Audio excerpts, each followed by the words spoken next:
We're back, baby. Boy Green Daily starts now. I'm going to lose my gosh darn bananas. Boy Green Daily starts now. Zoinks!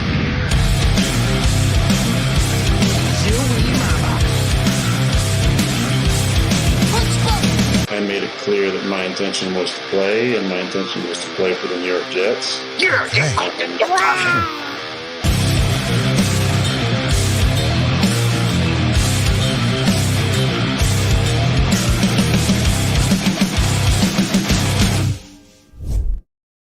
Hey, what's going on, everybody? My name is Paul Esden Jr., a.k.a. Boy Green. I'm the New York Jets digital reporter for Heavy.com. Welcome to Boy Green Daily, a daily New York Jets video show, also available wherever you get your podcasts.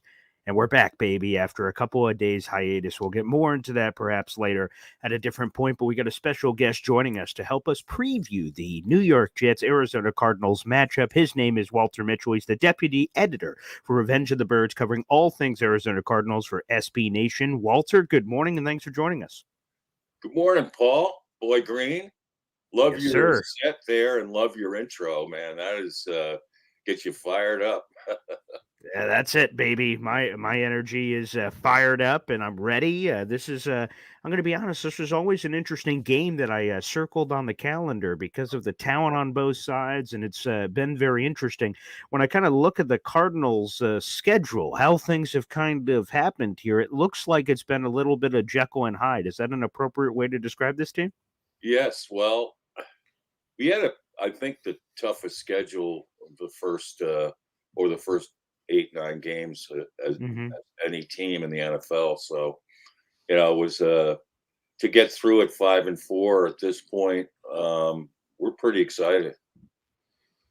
First place in the NFC West. I mean, people have been talking about this division, and Cardinals in some years have been like a sexy, sneaky pick. Like, ooh, maybe that could be a place to zig when others are zagging potentially here when we're talking about these teams. Because, there's a lot of hoopla about the 49ers, of course, for all their years of success and deep playoff runs and things of that nature. Rams have won a Super Bowl recently. Seahawks have the Geno Smith experience, which is always a trip. And you go through this division, there's a lot of intriguing teams that certainly tickle your fancy. How does it feel for Cardinals fans, the Bird Gang, being in first place in the NFC West?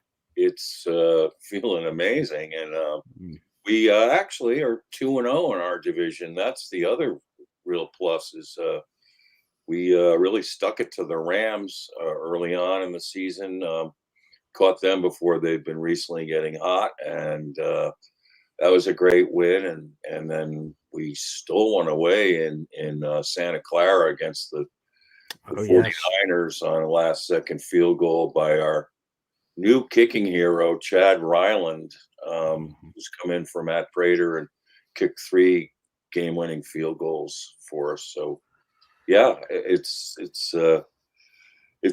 last year we were 0 for the division.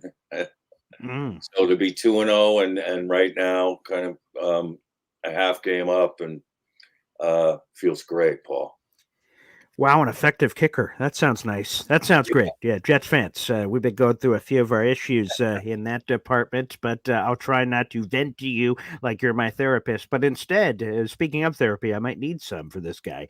This is a guy that I am in love with. And when you guys drafted him, I said, let's get the Bustin' Canton ready. I was a guy who was probably a little over aggressive, perhaps in that way. Marvin Harrison Jr. I live in Oswego, which is about 40 minutes out of Syracuse. Marvin Harrison Sr. He is, and he walks on water around here in our parts.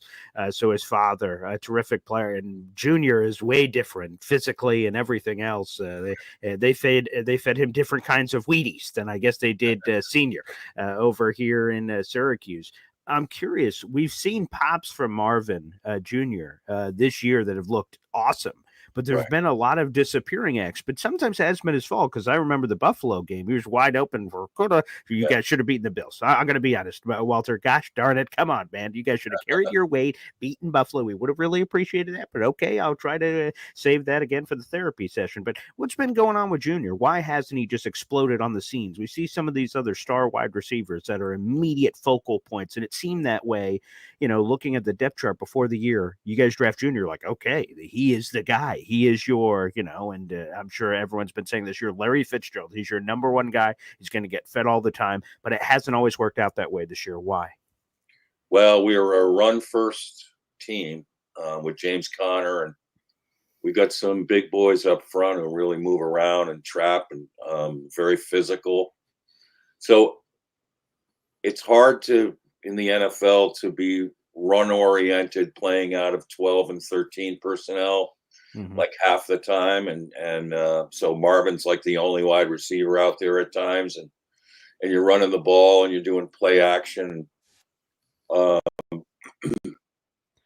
I think that when we've needed Marvin the most, he's delivered. Like 2 weeks ago in Miami, he had a great game, and in that game, Miami did a good job of slowing down our running game, so we had to turn to the passing game. We were behind, and Kyler dialed up a 300 yard game and had Trey McBride for 120 something and Marvin for 118. And well, I was really sweet to see the Cardinals be able to open the field up and pass when they need to. But basically, we're a ball control offense that picks its spots. And at times, Paul, when you're running the ball so much, your quarterback, isn't necessarily in a flow. Rely a lot on play action passes and sometimes some bootlegs and waggles and to the tight ends and stuff like that. So I'm not sure. When Marvin got drafted, I knew that it was a curious fit. His talent is, he'll play for anyone. Sure. But he's not going to be the number one focus in this offense. In fact, if you're talking about touches and priorities, it's James Conner 1, Trey McBride 2, and Marvin 3. I see. Well, it's good to have that clarity. Although I will be honest, I wish you guys weren't so run first oriented. The Jets have had a lot of issues defending the run, and I thought, okay, the plan is this: stop James Conner, and it all works out. And then Amari Demercado, he breaks off at the end of the nice defense. Chicago at the end of the first half starts going crazy. Like I'm watching the game because the Jets play on Thursday night. I'm like, okay, let's get a little pregame here. Let's get a little, some tape watch. Let's see this Cardinals team. Let's see what this team's all about. Let's just sit here and put on the blinders. Let's focus on this team. And I'm going to be honest, I did not like what I saw there, Walter. This team is running all over the place. Trey Benson, obviously, is a talented rookie that obviously is not, we're talking about a guy being drafted and not being the focal point because of obviously all the talented guys in the room. He hasn't been. And we can't not mention Kyler Murray, who's got wheels. And I've seen he's broken off some big, long touchdown runs this season. What is it about this Cardinals run game? Because you guys knew you were running the ball. The Bears knew you were running the ball, and it didn't seem to matter. Yeah, basically imposing our will on defenses up front with multiple guys trapping, and they're really well coached, Paul. It's the best coached offensive line and most physical offensive line I've seen since 1975 when we had Dan Deerdorf and Conrad Dolwer and legendary offensive linemen like that. These guys get off the ball. The center is a stud. Bishalte Froholt is not well known around the league, but he's the tone setter. And then, our guards are great at trapping. They're going to do quick traps inside, and they're going to pull around the corner on counter trays. And James Conner is just like a red wave, just hits the hole and will drag people for yards. He leads the league in broken tackles. I think it's up near 60 now. So wow. And yeah, he is. We have two on this team, two bell cow all-stars, one on each side of the ball with James Conner. What a tone setter. He's the toughest running back in the Cardinals I have ever seen. And then Budda Baker on the other end, who is bawling his tail off and, looked like he's on his way to his 7th Pro Bowl. It's a physical brand of football and you got to be up for it. as the game goes on, you've got to somehow hang in there when you play them because they seem to get stronger late in the game. So they're in great physical shape and they come after you. But you got some guys up front there. Quinn Williams is going to have a lot to say about this.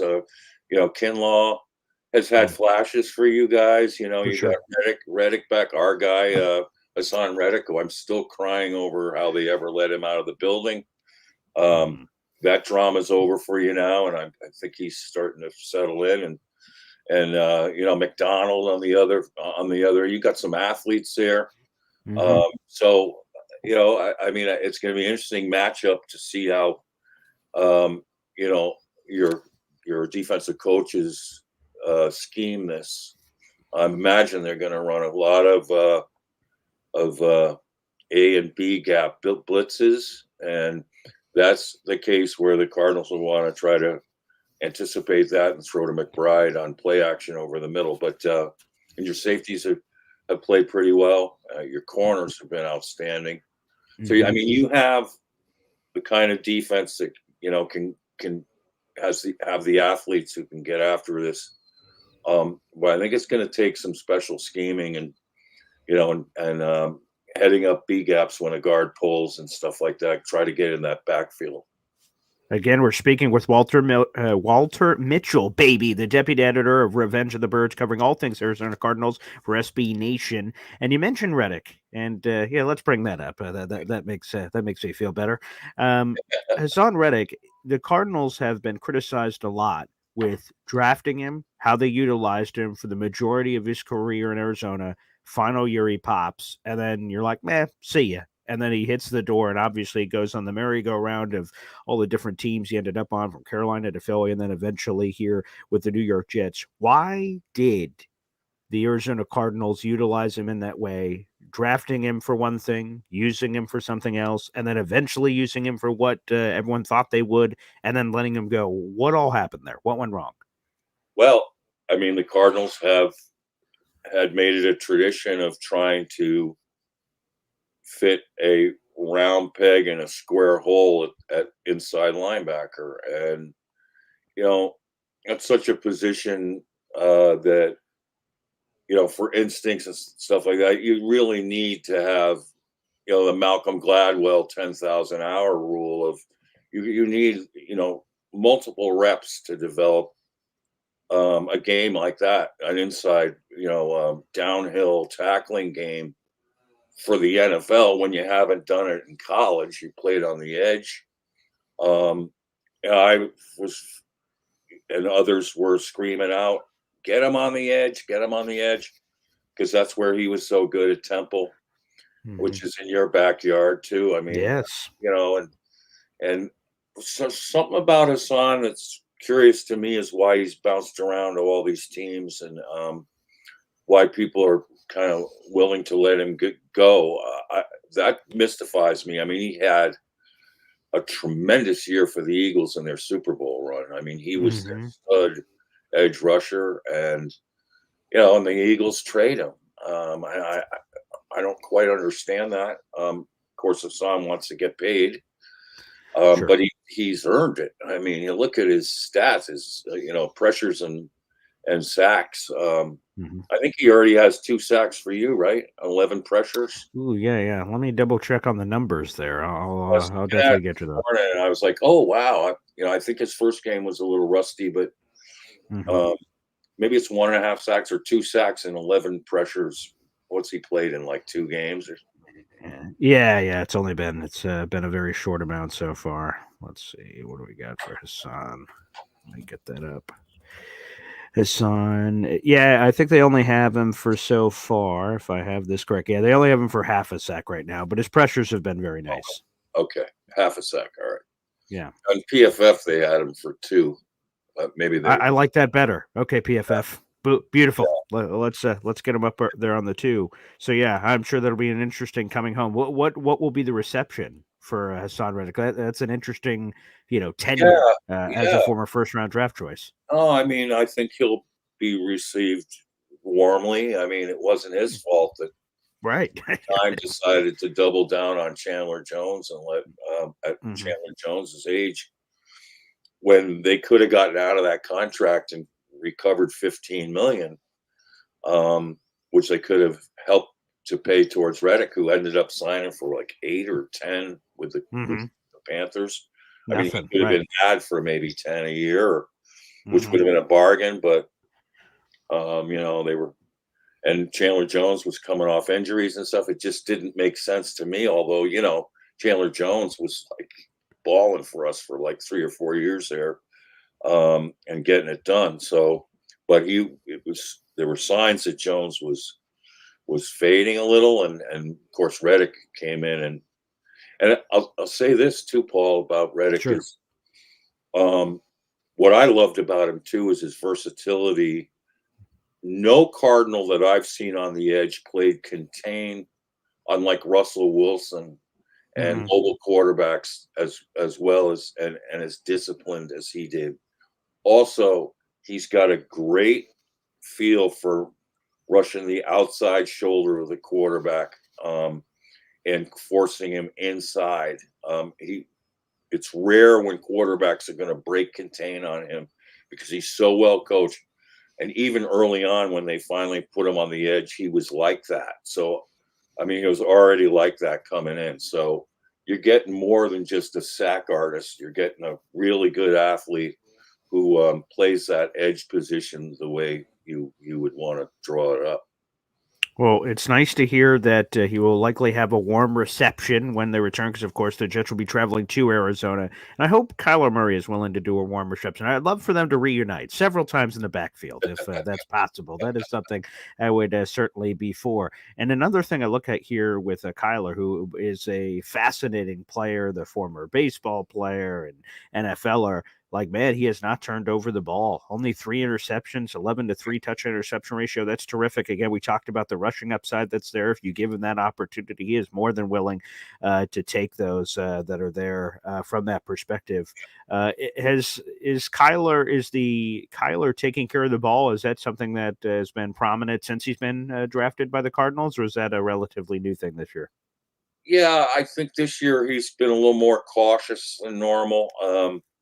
Is that good or Trying bad? not to make the mistake. We've had Kurt Warner breaking down tape of how there are many options open for the Cardinals downfield, and how Kyler is kind of hesitant Hmm. to get it out faster at times. But his QBR took a leap this year, which is really good. And part of it is that I think he's in the best football shape he's been. He rehabbed like a madman, from his ACL, and came back Hmm. last year, the second half of the season. He played pretty well last year, but he had some down games passing the ball. But this year he's more consistent.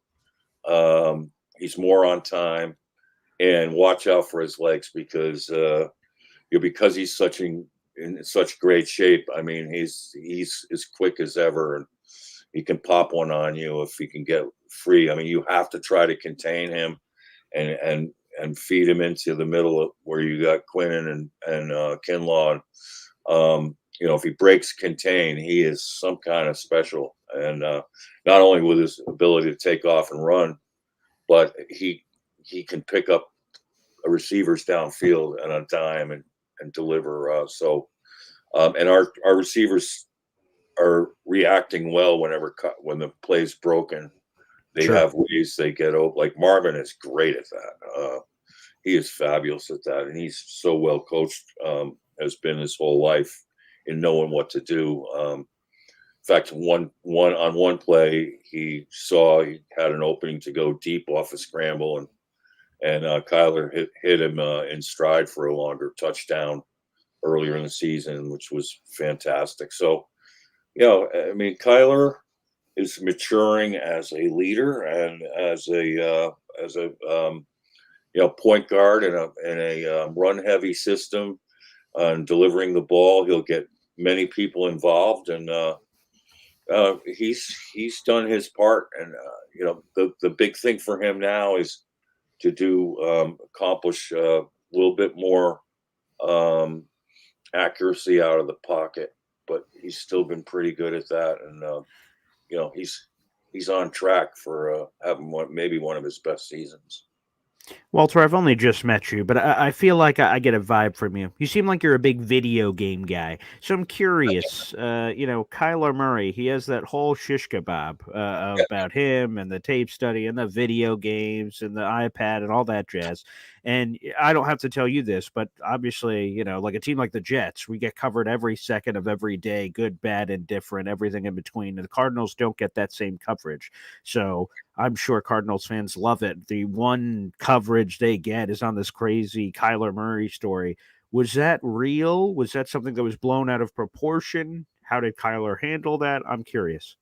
The story of his The contract. Call of Duty, yeah, exactly. The clause in the Call of Duty, contract, the video game, and the then wow, he goofs and people from the outside said, oh, he goofs around. He doesn't spend as much time studying opponents. It's we heard Michael Vick after his career tell the story of like his first bunch of years in Atlanta. He's like, I never watched tape. I just showed up and played, which is even more impressive considering everything that he did. But some people have made like that kind of leap of saying, oh, so Kyler's just kind of doing it all off talent. He's not putting the work in. Basically, it's been the criticism from the outside. But I'm curious if that's real, because like all it takes is a spark and that thing blows up and everyone's talking about this video game thing and all the craziness. Obviously he's playing very well, but I'm just kind of curious from a Cardinals perspective of how that guy's hit with you and whether or not, like I said, it was just misrepresented and everyone ran with it, or was it an accurate story that people talked about? Yeah, well, when the Cardinals were having that great start to the 2021 season and they were 7-0, and then they ran into Aaron Rodgers and the Packers, and there was that terrible miscommunication between Kyler and AJ Green, where Rasul Douglas was basically gift wrapped a game-winning interception in the end zone. That was a turning point for the Cardinals and for Kyler, unfortunately. I don't know what happened behind closed doors, but I'm guessing that Cliff Kingsbury was frustrated that Kyler had audibled out of the last two plays. The first one he audibled out of, he got injured, which set him out for 4 weeks, but he remained in the game for the next one, which he audibled to AJ Green, who didn't pick up the audible and went in the end zone and was looking up at the scoreboard to see to see what he thought would be a play somewhere else. It was kind of a debacle. And then a week later, a New York Times article came out highlighting Kyler's brilliant start to the season. And he was quoted as saying that, I don't really need to study a lot of tape because I can see things before they happen. And so that kind of planted a seed.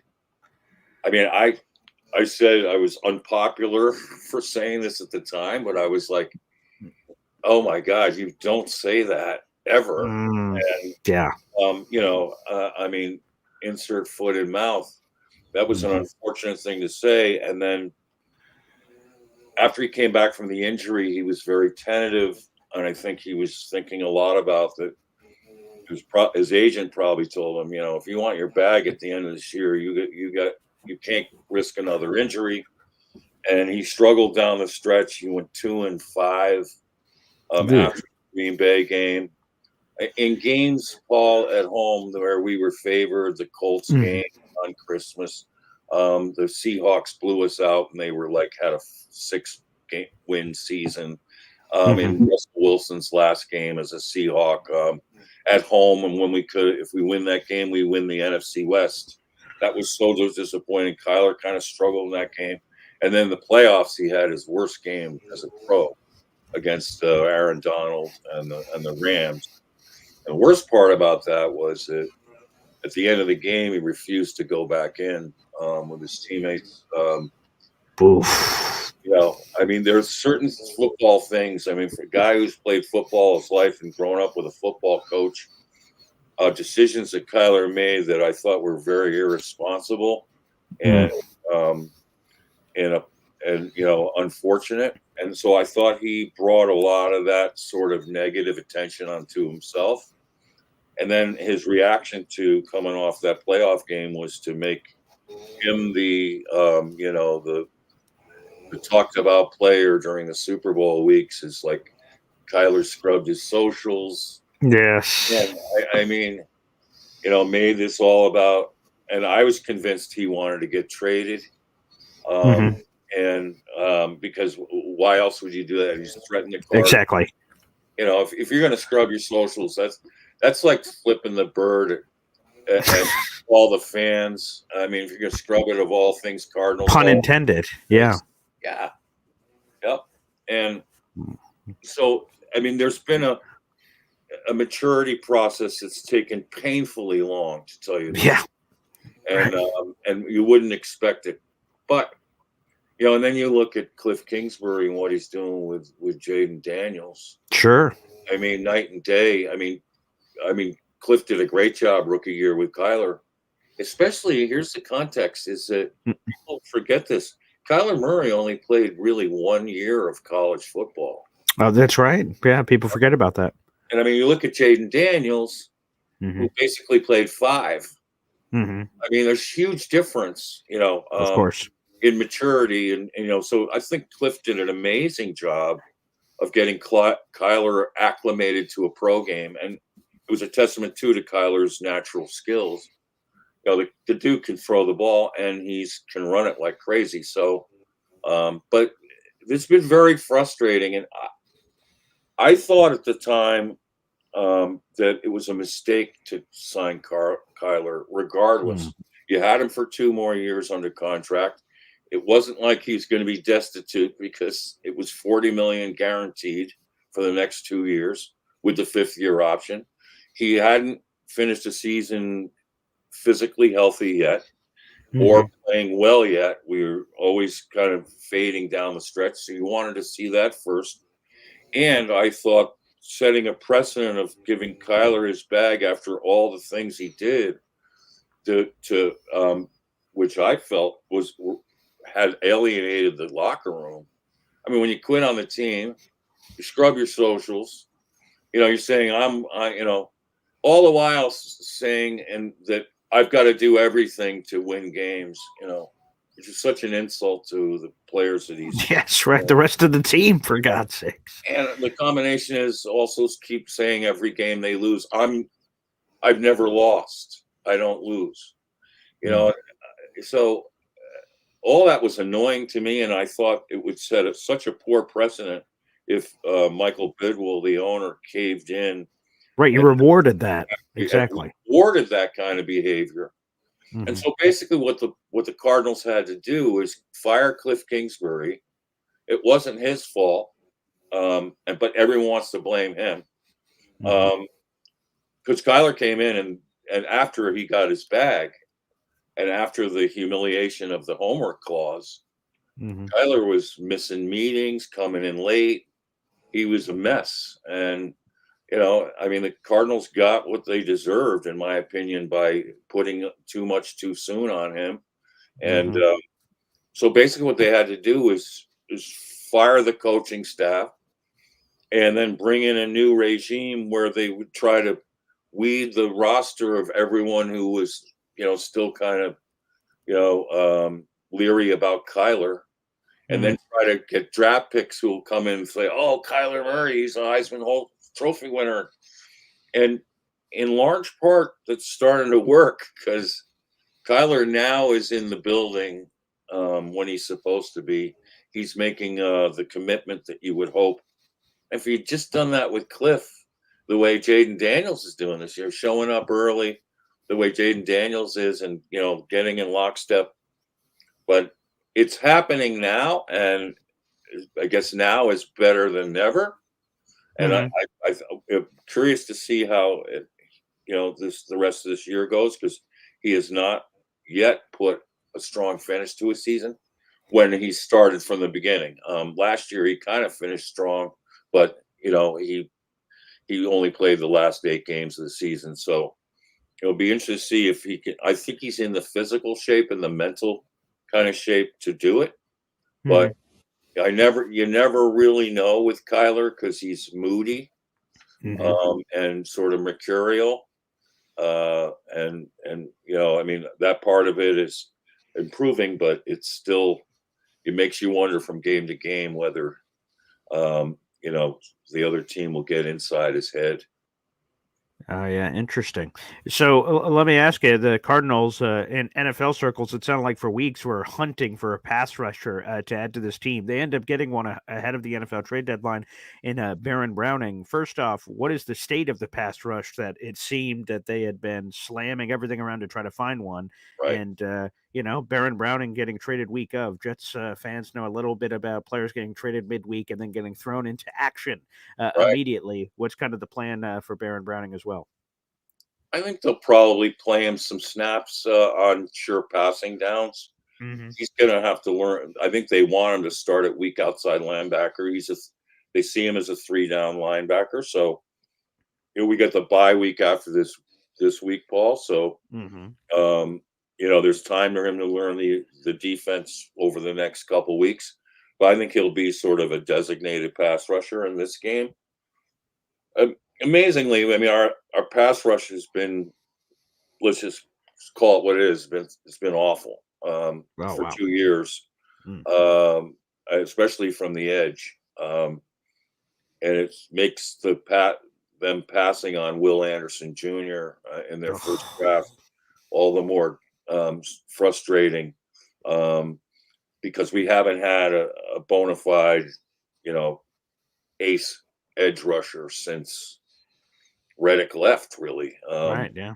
Oh, Dennis Gardick was our best edge rusher. He got hurt. BJ Ojolari, we drafted 2 years ago, was having a great camp. He got an ACL. So and Darius Robinson, our second first round pick, has been out from the beginning of the year with a calf issue. Mm-hmm. So we got decimated there with 3 potential pass rushers for us there. But amazingly, Paul, last week, sure. And I would have never predicted this in a million years. Nick Rallis, who is not very prone to wanting to blitz you a lot, relies heavy on kind of playing off coverage at times and zones, and wants to hope that a 3, 4, or 5 man rush will get there. Mm-hmm. In this game last week versus the Bears, they had 16 players get a pressure. It was unbelievable. I mean, it was unbelievable. Watch. And so he started blitzing left and right on Caleb Williams. And here's a stat that just staggers me. Coming into the game, we were last in the league in 3rd down conversions on defense, and we were near last in sacks.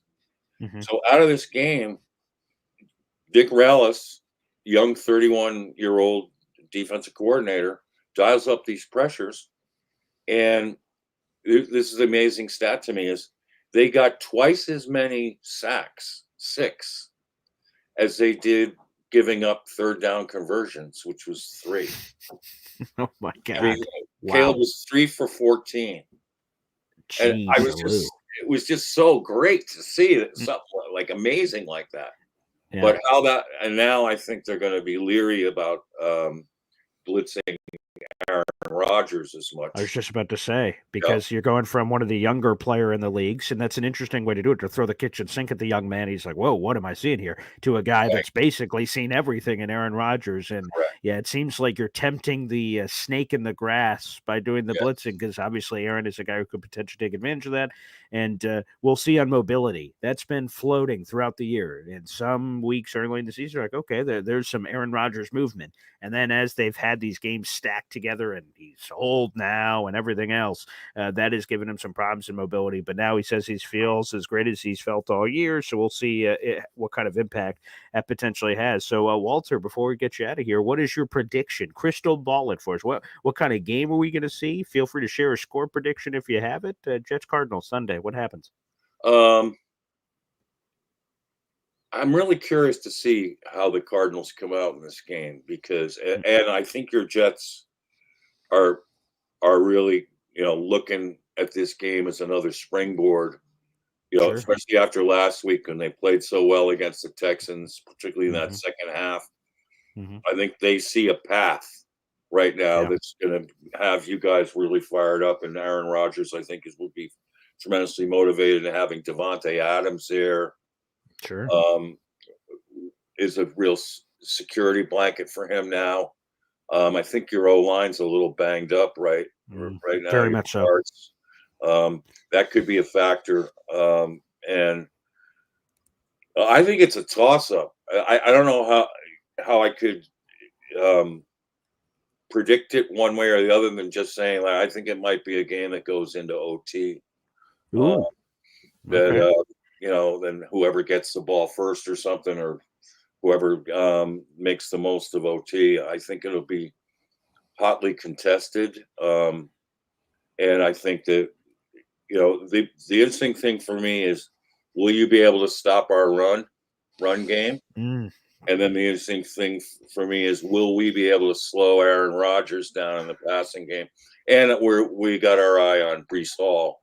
We Of know what he course. can do. He's someone we got to not only take care of between the tackles, but in the passing game, because he is really good at that. And so, yeah, I could see it being really a tight knit nail biter.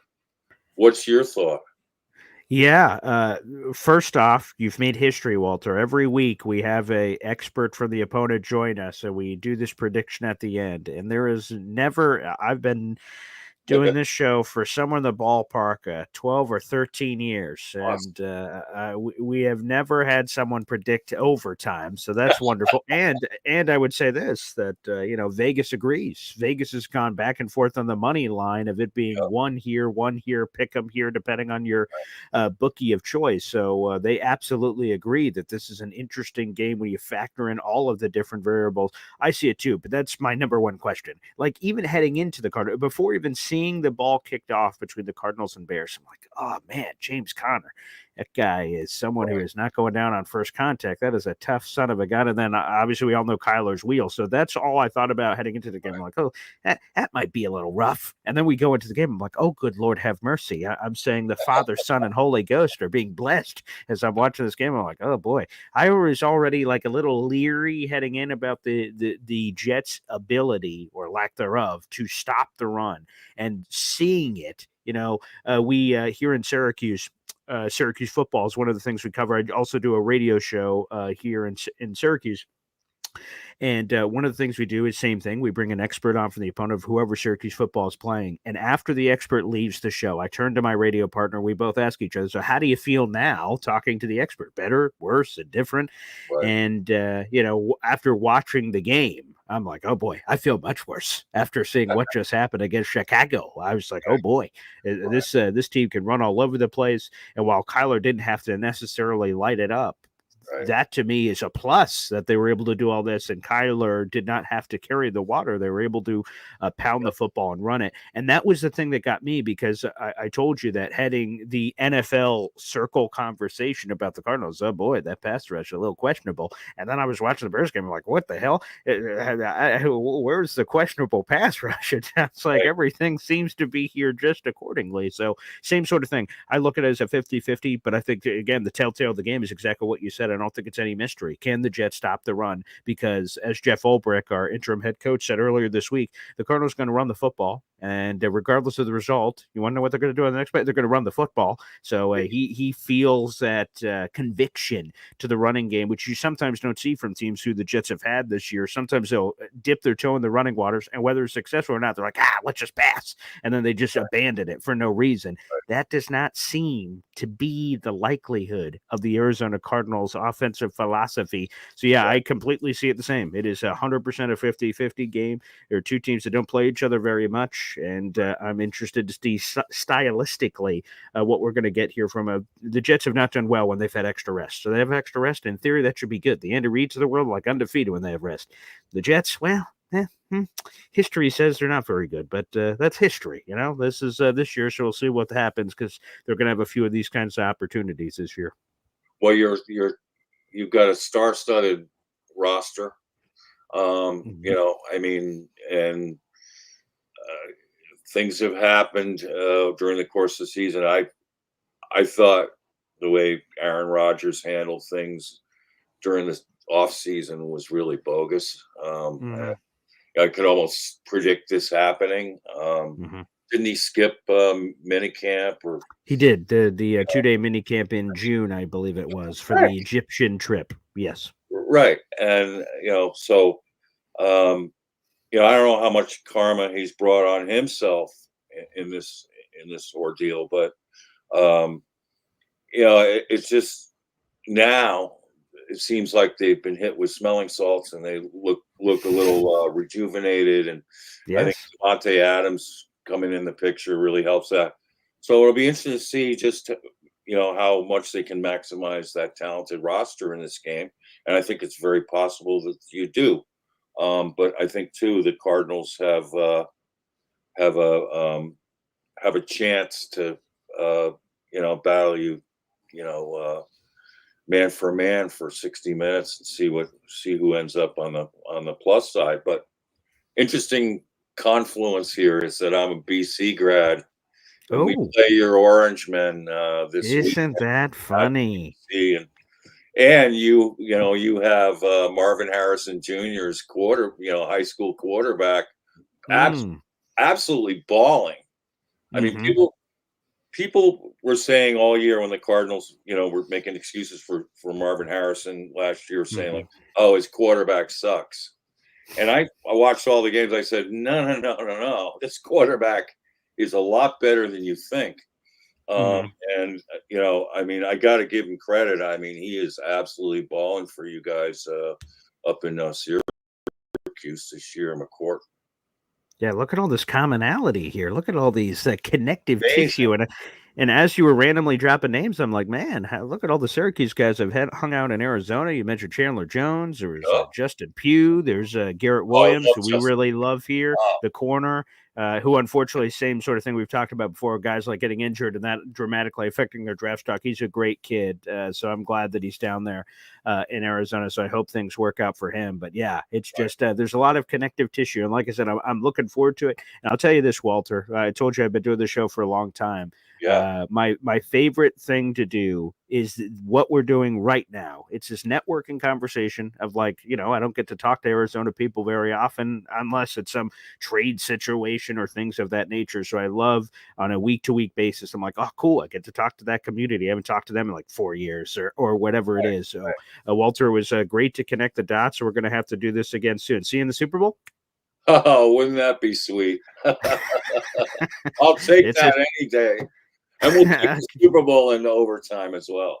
There you go. I like it. Consistency is key. Walter, thanks for joining us, and we'll have to do this again soon. Enjoy the game this weekend. Thanks so much, Paul. Best of luck to you, and you do a great show. So thank you. Appreciate it. There he is, Walter Mitchell, everybody, joining us here on the program. Again, check out all their coverage. He is the deputy editor for RevengeOfTheBirds.com. That is the SB Nation site covering all things Arizona Cardinals. So, guys, make sure you check that out. We'll take a mini break here, and then we'll come back and we'll open up the phone line so you guys can call into the show. And let's go to Hep.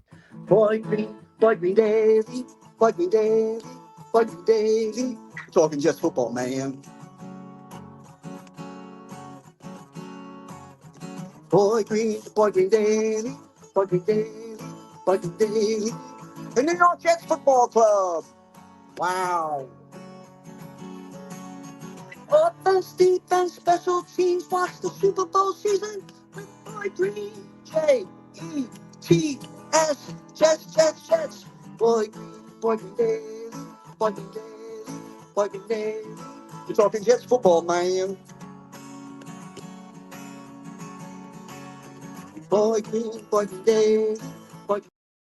Some great stuff there from Hep. Everybody, the phone lines are now open as the pinned comment on youtube.com/boygreen25. You like to call into the show and share your thoughts. It's great to be back. And just a quick thing. My son was born just a couple of days ago, so I appreciate you guys given, I normally do the show every single day at 7:30 in the morning, but some new action hit us, obviously, with my son being born. So hopefully more details and everything else to come. So thank you guys for being patient with everything that's going on. Hopefully we could share more wonderful details from that perspective.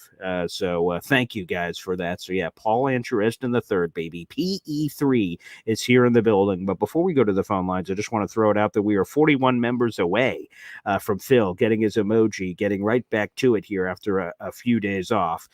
So shout out to my beautiful fiance. She did an amazing job. And shout out to my beautiful, handsome son. Absolutely. He is the third. I am Paul Andrew Jr., and he is the third, for those asking. He is PE3, Paul Andrew Eston III. Yeah, baby. Continuing the legacy. I'll tell you the story real quick, and then we'll get to the phone lines.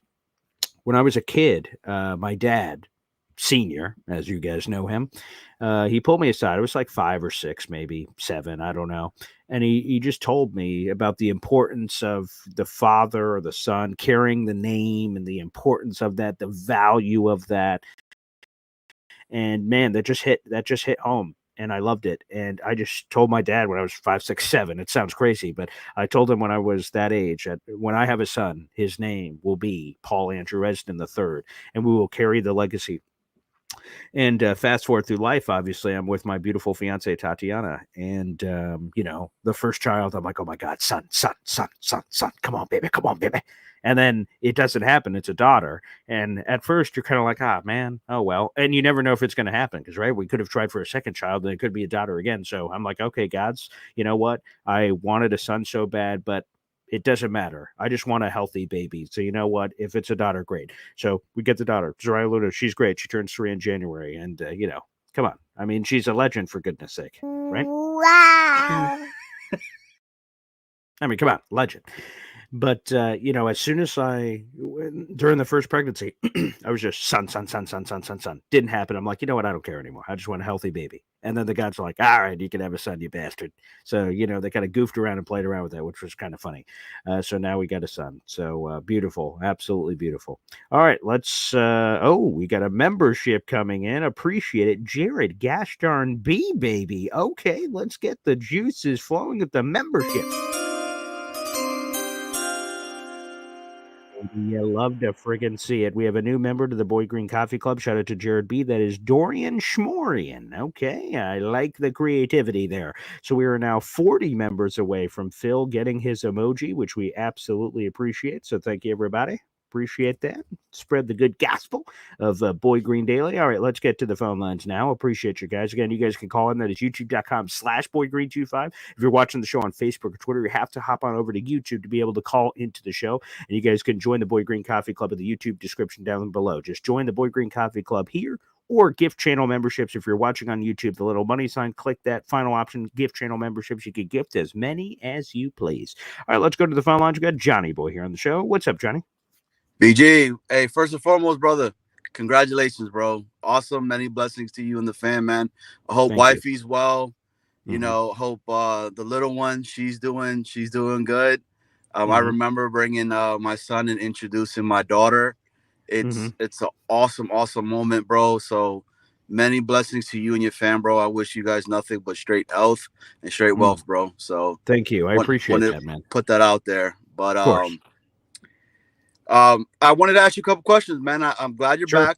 I mean, but still do take your time with your fam, bro. It's important, man. So the Mike Williams situation, right? Oh yeah, I haven't even talked about that yet, right? Yeah. I saw what you put on I guess the news conference that he had with Pittsburgh, right? After that. Yeah. It was very telling. And go ahead. Yep. I'm like, oh snap, man. I guess he really didn't gel with A-Rod like that. I mean, you saw it by the play of itself, but I just wanted to get a little bit more of an in-depth convo with you and what you thought about seeing that. I'll say this. I like that he sort of took blame a little bit. I mean, I don't even know if I want to call it that, but like, for those who didn't see it, I'll try to play the clip here on the show. But long story short, obviously Mike Williams gets traded earlier this week. I heard about it from you guys while I was doing all kinds of things with the baby, so that was a great way to do it. But yeah, let me see if I can play the clip that you're referencing. I do have it on Twitter. So guys, if you ever want clips or anything of that nature, Jets wise, I always try to, get clips and things, because to me, I always love seeing it, because sometimes reading a quote and what a quote actually is sometimes can be very different with how it hits. So I kind of want to see, or excuse me, I wanted to hear what Mike Williams said, which was to me going to be interesting about it. So yeah, let's do this. I'll just play the clip and you guys can hear it again. Mike Williams gets traded to the Pittsburgh Steelers for a future 5th-round draft choice, and then of course he eventually has his media availability. And he was asked about, I will tell you what's funny before I play this clip. The full press conference for Mike Williams, like, I don't know, 5 or 6 minutes. So he was talking about his Jets journey, and he didn't answer this question, but a Steelers reporter, it's a scrum, right? So Mike Williams at this like makeshift podium, and there's just a bunch of Steelers reporters around him. And Mike Williams answers a Jets question, and then there's a Steelers reporter that says, oh, yeah. So here was, let me give the background. So Mike Williams said he found out about the trade when he was sleeping. Like, he was laying in his bed and the phone was by his head and he kept hearing it buzz, buzz, buzz. And he said, I thought my phone was ringing, but I thought it was just dreaming. So I thought it was just something else. And then he said that I eventually picked it up. It was calls from my agent. And then Joe Douglas called and everything else, and the trade went through. So he says, like, oh, man, I thought I was dreaming. And then a Steelers reporter asked Mike Williams, she's like, oh, so if you were dreaming about being in Pittsburgh, was being with the Jets a nightmare? And he did not answer that question, which was funny. But here's what Johnny was referencing. Here's Mike Williams. He talked about what went wrong with his tenure with the New York Jets. Here's Mike Williams as a member of the Pittsburgh Steelers. What was your time in New York like? How would you describe it? It was cool. Obviously, going over there after ACL, not having OTAs, training camp, all that, to get the chemistry right with Aaron and that. He real detailed. Like what he liked, so I feel like me not, being able to go in there and transitioning as quick, probably what went wrong. And then probably what went wrong is what he said there at the end of the clip. So it sounded like he took some ownership of it, and obviously there was a little rub. Aaron liked what he'd like. He's very detailed, but it's weird because Mike Williams, when he was a member of the Jets, they did the One Jets Drive and all that stuff before the season, and he loved back then, months before the season started. He loved how detailed Aaron was. He loved that he calls out receivers, which is funny how that ended up coming back. He said he loves all that, holding them accountable. He's like, that's what a leader does. That's what a star quarterback does. He holds the line and makes us all accountable. And then you fast forward a few weeks, and now all there's choppy stuff with, hey man, you should have ran on the line and did this, ran the wrong route, and then we have all the hoopla. So long story short, it sounds like he just never vibed with him, which makes sense from the offseason stuff. You can't, and I wrote an article about this on Heavy. It'll post on Facebook after the show, but I wrote it last night.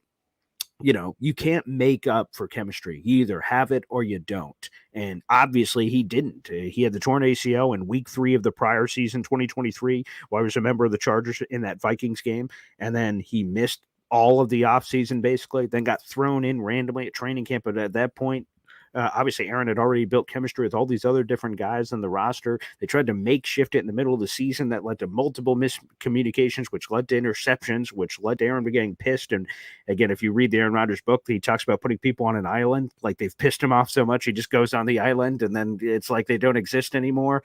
It felt like Mike Williams went to the island. So long story short, it sounded like he took some, which a lot of Jet fans have been responding to that tweet with positivity, saying, oh, look at what a class act of how Mike Williams responded. So he took some blame, but I think his diagnosis of the issues were true. It was the lack of chemistry that didn't happen during the offseason, and thus they're never on the same page and never going to be on the same page. Yeah, BG. I mean, exactly. That's exactly how I felt seeing that. I mean, I'm glad, because he could have said a lot more crap.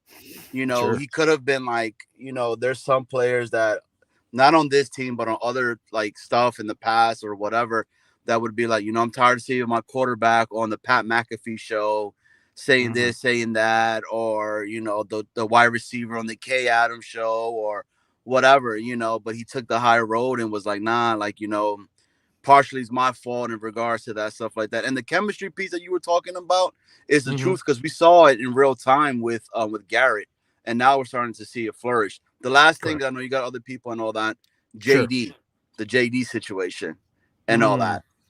I think he's walking the plank, bro. Like it sounded like a man that's just defeated, and I felt bad. BG, I appreciate you, brother. Yeah. Hey man, like for real though. Mad love to the fan, bro. Like this is awesome.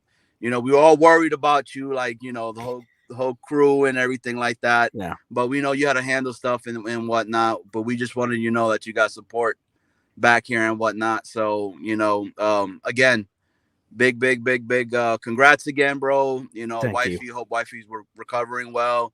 And hey man, PE3, bro, it's a pretty badass nickname, I gotta say, bro. Yeah, throw the threes up. There it is. BG, deuces. Thanks, Johnny. I appreciate you. Thanks for all the support and everyone reaching out. I'm sorry, basically, I just dropped off the earth. I wasn't tweeting. I wasn't doing anything with the show, obviously. I just fell off the earth. So we're back today. I'm going back after this show. I'm going to the radio station. I've restarted my Jets writing, so wrote an article last night. I have a second one. I don't think it's officially up yet on Malachi Corley. And boy, I got a lot to say about the Malachi Corley fella. We'll save that for the show tomorrow. But oh, Malachi Corley.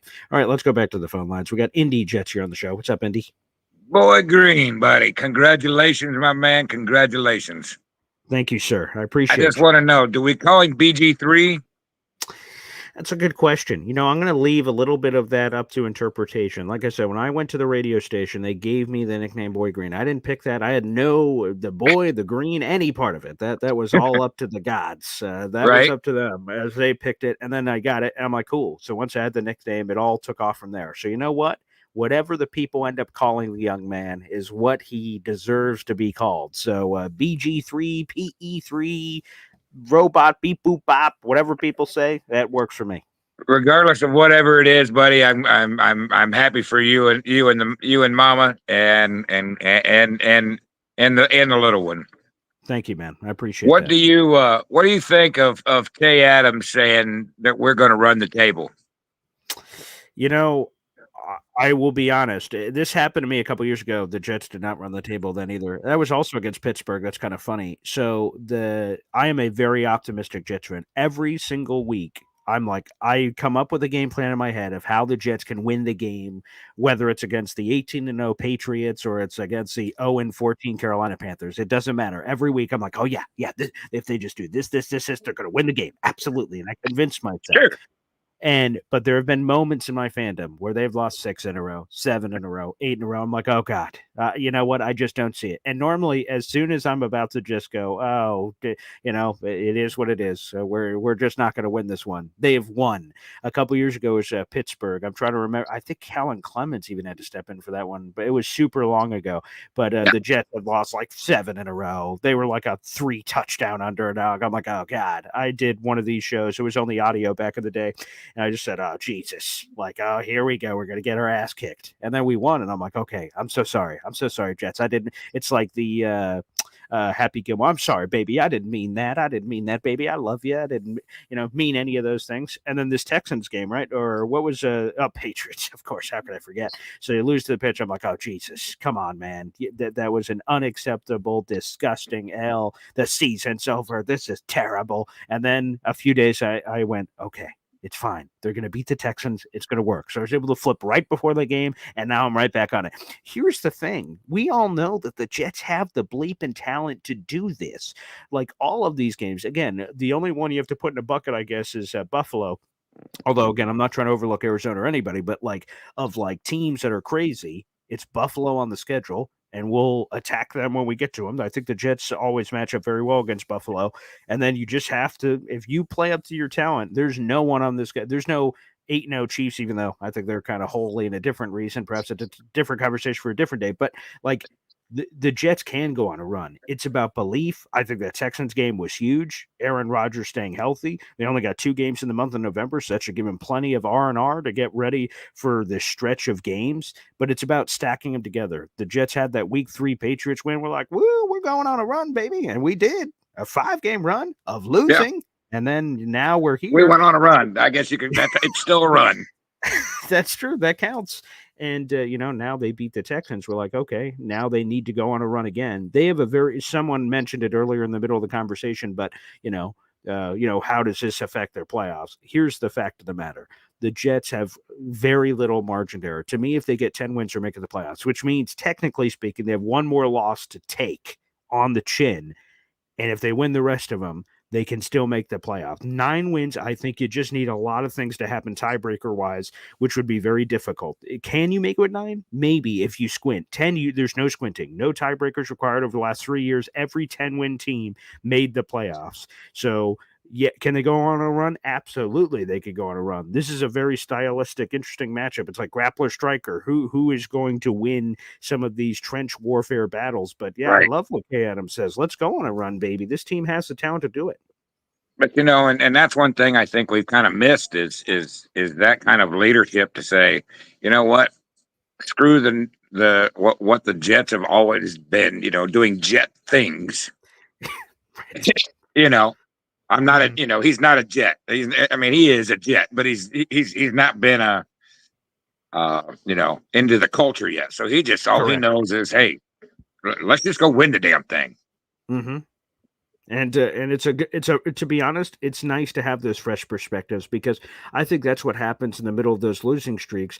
We get the same old Jets commentary. We get the Jets are going to jet. We get some of the players that have been here before for some of the losing go, oh boy, I remember this. And there's that lull of disgustingness. You need someone to break that and go, guys, whoa. We're still this. If we do this, we could still make the playoffs. And for that to be at the quarterback position is even more important because obviously we've had a lot of young quarterbacks the last couple of years, Zach Wilson, Sam Darnold. So those guys haven't had the gravitas to grab the room by the balls and say, hey, boys, let's do this thing. So to have Aaron Rodgers at that position, I think is a massive help to have that leadership at the front of the room. Now, will it translate? We're going to find out on Sunday against a very game Arizona Cardinals team. But yeah, 100%. Having that leadership and having someone, to your point, that zigzag to all this conversation, a guy that's been there, done that, who can break up the monotony of our sucking and just embracing the losing, I think that helps. And it kind of reminds me of, was it 2010 when Bart said, can't wait. Yeah, right. That fired so many people up. Do you remember that? You can almost remember where you were at when you saw that. 100%. That was my favorite moment as a Jets fan. There's no question about it. To beat New England, the same team that blew your barn doors off just a handful of weeks earlier, to go into New England and just have all that. That was like the greatest moment ever. Unbelievable. I'm never going to forget that. Yeah. Well, anyway, I just wanted to get your thoughts on that, and a big shout out to the little man. So, hopefully you've already got him dressed in green. That's right. We know you have. Mm-hmm. Yes, that's right. Another Jet fan in the universe. Love it. All right, Thanks my for the man. call, Andy. Appreciate you. Yes. So I know I'm going to have to react to all this news late, I guess. But yes, I saw that they flexed the Jets at a Sunday Night Football against the Indianapolis Colts. We get a 1:00 game. And I think I've said this before. So again, if they would have stayed in Sunday Night Football, I love Sunday Night Football. I think that's the best broadcast in terms of production and everything. I love how they present it. I love the gravitas of it. I love the chutzpah of it. I love it all. But, we can read the room with what the Jets have done and what the hell is happening in Indianapolis Colts land. We just had Indy Jets on, the Indy, thing that was happening. Not great. So I totally understood the Jets being flexed out of it. And to go to a 1:00 game, to be honest, that's the elite dad time. I love being in prime time. It's a great place to be. It's really, especially now having a baby, that's even better for the 1:00. So I'm not doing shows at 2 or 3 in the morning. If we did do them, I was cool with it because, that's we all want prime time. Prime time's awesome. You're the only show on in town, and you get to watch the other football in the day, so that's all cool. But the fact that they flexed it to 1:00, awesome, cool. That's great. Yeah. Let's make them 1:00 games. And to be honest, we're gonna have a lot of 1:00 games moving forward. Post bye, there's let me make sure I have the schedule up here because I know that it's coming. Let me see. Jet schedule. Okay, let's see.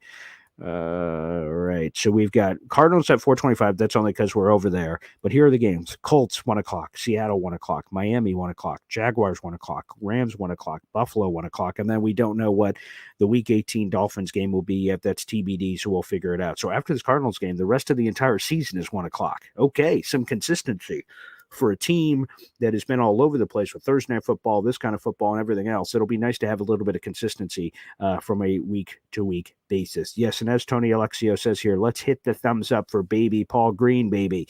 And let's keep getting those membership action happening, baby. We're 40 members away from Phil. Let's see if we can raise some college fund for old PE3, baby. Let's go. Let's get the memberships flowing. Gift some channel memberships. Join the Boy Green Coffee Club yourself. And we are back, baby. All right, let me try to go to the phones. I'm not sure if this camera's working, but let's see. Oh, yes, NY Jets FL, baby. Oh, congratulations.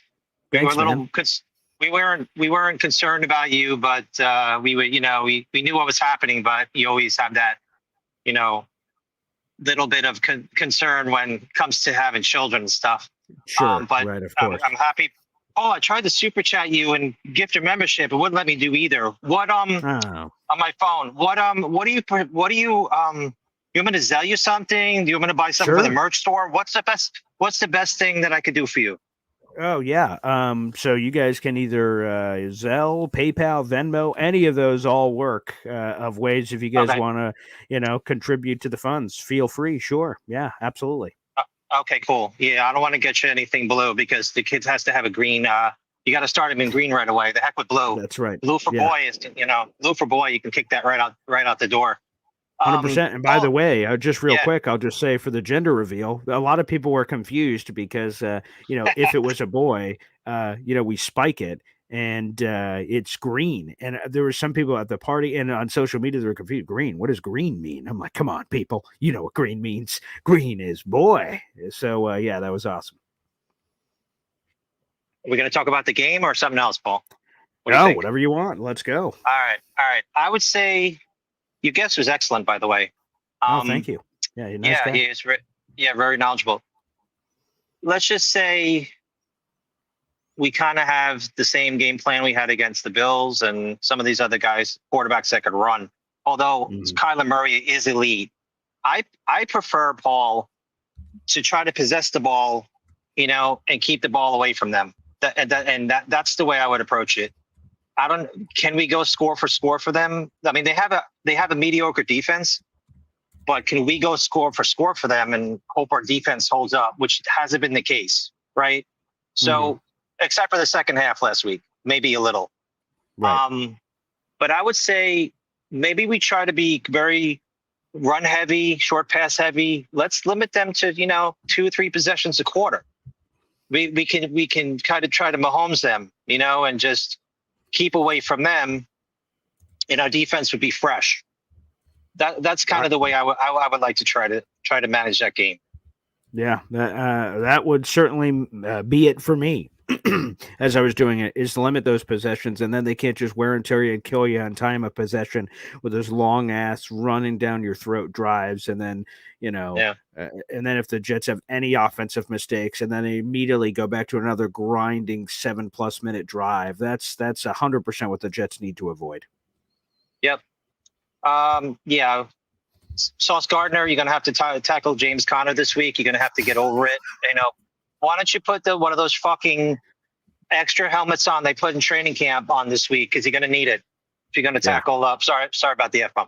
You're going to have to James Conner's a tough guy to tackle, man. That guy, that guy's an old school runner, and he likes contact. So let's see what happens, Paul. Paul, like I said, congratulations. I'm sure you're getting a lot of sleep. So I'm sure you're very in a great mood. I'm sure you're in a great mood. So. Anyway, my daughter's 17th birthday today. Oh, congratulations. Happy birthday. Thanks. My wife posted a montage, which is very touching, starting at the infant level, out of the womb to now. So enjoy your time with your family as much as you can, because, everyone will say the same thing. Once you get, it'll go fast. But when they start hitting 10, 12, that seems to accelerate the process for some reason. Yeah. Have a good one, Paul. God bless Thanks, you. brother. I appreciate it. And yes, for those curious, it is at BoyGreen25 on both Venmo and PayPal. If you'd like to send anything over, it is BOY Green the Color 25 for either or, which we appreciate. So thank you. Yeah, again, BOY Green the Color 25. That's my same handle on all social media. That's the YouTube channel. That's Facebook, Twitter, Instagram, anything of that nature. So feel free. Thank you so much for the kindness. I appreciate it. And yes, happy birthday to Ted's daughter. That's amazing. Beautiful. Yeah, I just got to say, guys, that, there's always a lot going on. And it was crazy to be away from the show for that long and everything. I am a workaholic. So putting down the Boy Green Daily show or the radio show, writing and all that stuff, like sometimes you don't know what to do. But family, of course, comes first. So, yeah, it was. Thank you guys for still being here when I came back. I appreciate it. We'll try to see if we have a Woody show. Stay tuned. We have one scheduled for like the 3:30 range. We'll see if that one still goes through. I'll keep you guys posted on that. That'll be another Cardinals Insider joining us for Boy Green Meets Woody, potentially come up at 3:30. That's because they have Cardinals practice. So our Insider will be at Cardinals practice, which will give us a lot of insight. So hopefully that one still comes through. We'll keep you guys posted on that. Also, you guys can always check it out. We'll keep that in the Discord. Dalt, I was so bored of the mornings without you, BG. I appreciate that, Dalt. Yeah, for me, it was kind of weird because I'd be looking at the time and going like, oh, wow, no show. I wasn't doing the radio show, or I haven't done the radio show either. I'm coming back today. But the writing too, like Jets news was happening, right? Like Mike Williams gets traded or this or that, and I'm not writing about it. So yeah, it was pretty weird. I'll be honest. And Alex, I appreciate that. You're an institution, Boy Green. Mornings were wrecked without you. I appreciate that. But we're all back, baby. We're all back. All right, let's go back to the phone lines. My father, Esden Zone, a.k.a. G-Pa, Grandpa here in the building. What's up there, Pop? Yeah, I can't do the Booker T thing anymore. I used to go. Yeah. But now it's 6, and I don't know how you do that. Yeah, that's a good point. Yeah. So double threes, what's happening there? I'm not sure. Yeah, P3, double threes. There you go. Ah, there you go. No, what's going on, Pop? Just had to say phenomenal, as you well know. Couldn't be happier, couldn't be prouder. Very, very amazing. So great. Yeah, just about this week's game. This game, sure. In the words of, Dennis Green or Herm Edwards, right? The Jets are what the record is. And that is true. Knowing the strength of the Cardinals is the weakness of the Jets is the biggest concern of the week. And I'll be brutally honest, is the Houston game, if they had an ounce of intelligence, if they continued the first half game plan in the second half, it would have been, we may be talking about a 6-game losing streak. So I don't know what they need to do. They need to fortify their cojones or whatever it is to stop that run this week. They stop the run, they win the game. They don't stop the run, the game, it's a loss right now. So, and it's a tough task, right? The Terminator's coming to town, Mr. Connor. And so hopefully they can stop the run. They've given, the problem is, and I'm not, they've given no indication that they can do that. That's the problem.